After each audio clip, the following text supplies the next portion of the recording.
Kaixo berriz zemuz, hemen gaude laugarren puntu honekin, ikasketa tekniken barruan laburpenaren teknika edo. Hau askotan erabili ez ziur, kontua da ondo egiten dugun edo ez, eta nola egin beharko genuke ondo egiteko. Laburra haituko naiz. Lehenengo gauza. Helburua bikoitza da, bai? Bat bestea baino garrantzitsuago nire iritziz. Eta alderantzizko ordenean jarri ditut. Bai? Horietako bat ohikoan buruan izaten duguna. Eta da, ikasi behar dugun informazio bat modu labur batean eukitzea. Importantea litzateke modu laburrean izatez aparte, modu garbi batean eta kohesionatutako moduan izatea. Importantea, bai?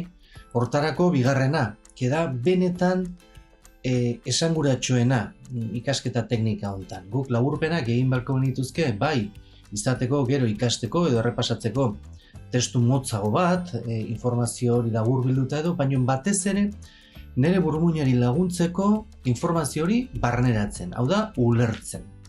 Ados, klik bat egin beharko luke gure burmuinak, ulertu metafora, bai, ulertzen dudalako idazle horrek zer esan nahi izan didan, bai?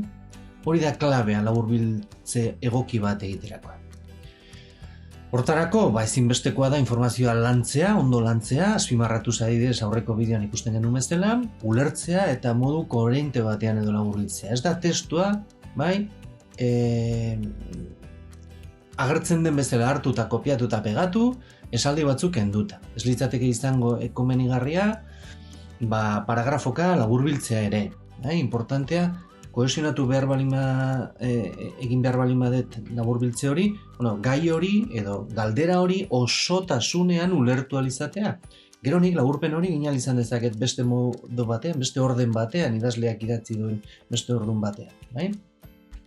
Luzaera izaten da egiten dugun galdera ohikoenetako bat, depende zein den gaia eta ze luzaera duen gaia. Bai? Baina gai batean, hartzen bali bat, gai oso bat, laburpena gutxi gora bera erena hartu beharko luke. Horrela diote adituek behintzat.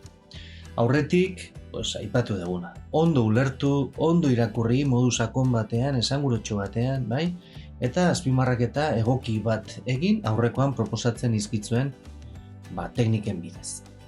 Goazen ikustera, aurrekoan ikusten genuen adibidearekin ere, nola egin dezakegun puntu txiki horren laburbiltzea. Esan bezala hemen gaude aurreko eguneko tekstuarekin, bai? Nola laburbildu hau? Azpimarratuta dugu, ondo egin balima dago, erresa litzateke, bai? Kontua da berriz diot, baliagarrik izan bertzaitzuela zuei, ulertzeko, zertaz doan testua, zer esan nahi digun testua. Nik adibidez jarriko nuke, bat, bake armatuaren garaia, eta aprobetxatzen dugu. Horrela esaten zaio, amaieran ikusten genuen, bai, 1880, 1914 inguruko tarte horri, bai, 20. mendeko amaiera, hasiera 20. mende. Kasi, lehenengo mundu gerraren hasiera arte. Hemen, esanguratsuena, zer da esanguratsuena? Alemania, Europako lehen potentzia bilakatzen da. Zergatik? Biztanle kopuru ekonomia eta botere militarrean garrantzi handia hartzen duelako edo nahi dezuen bezala. Bi momentu beriztu ditzakegu hemen. Alde batetik, Bismarckek bultzatutako garaia eta Bismarckek dimisioa aurkeztu ondoren egiten den politika. Jarri dezakegu, bi momentu. Alde batetik, Bismarckekin ezaguarria zeintzu dira, Alemaniak, ez dugu Alemania idatzi berriz, ari gira hitz egiten. Austria Hungariarekin eta Rusiarekin itunak sinatzen dira, eta aldi berean Britania Handiarekin izkarrik ez izateko, politika, kolonial, apala izango dute. Bai?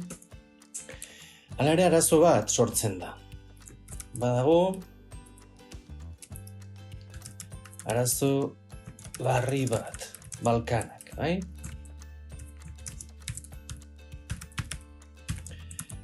Jartzen dugu edo beltzez, edo kolorez, honezuna, ze badakigu hau izango dela, garrantzitsua izango den puntu bat. Ados? Balkanetan sortzen dena da, bai, lehia bat. Bertan, lehia dago, bai, inguruko potentzia guztiekin.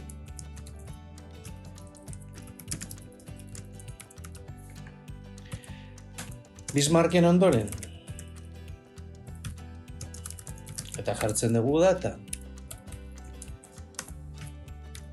politika, ez dakit nola dirazi, baina ulertu beharko genuke, bai, erasokorragoa bilakatzen da, bai,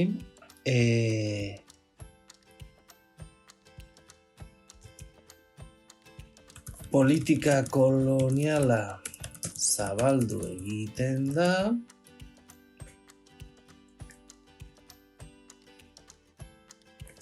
batez ere Afrikako iparraldean, batzen dugu, bai? Hori tentsio gune bilakatzen da.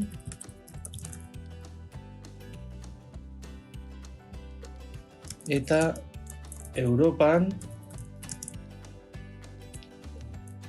eta Europan ez, eta Austria Hungariaren alde egiten da, Balkanetan, Rusia itunak moztuz. Bale, gutxi gora bera hor dugu. Bai? Bakoitzak ikusi beharko du hori. Hemen igual jarri beharko dugu aliantza sistema berri bat sortuko da. Ikusiko dugu justo urrengo puntuan aipatzen dela eta irukointza eta. Bale? Gutxegera hemen dakau. Motza egin daiteke, ere bai. Kontua da nik ulertzen dudan. Nik hau gaina izen ulertzeko. Ados? Ea ba, oso ondo izan, aio.